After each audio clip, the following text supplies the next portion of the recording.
Well, I'm an audiovisual student and I saw the chance. I love screenwriting and I love comedy, so that was a perfect opportunity.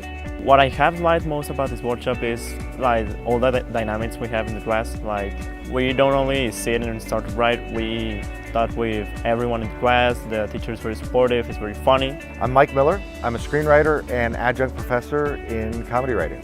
I've never really tried comedy before, but I've always been a very enthusiastic writer and I really wanted to see how it was all about.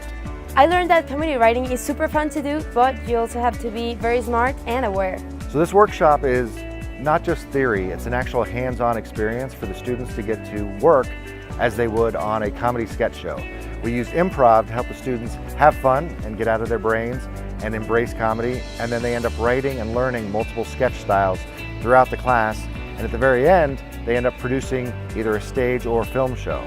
The thing that I've loved the most was simply to write and to get my ideas to be listened and actually to get good feedback back. If I were you, I really wouldn't miss the chance. It's a really great course and the teacher is amazing. I would recommend this workshop for any writer, even if you write drama, just to get a chance to experiment with comedy. If you love comedy, this is going to be the happiest week of your life.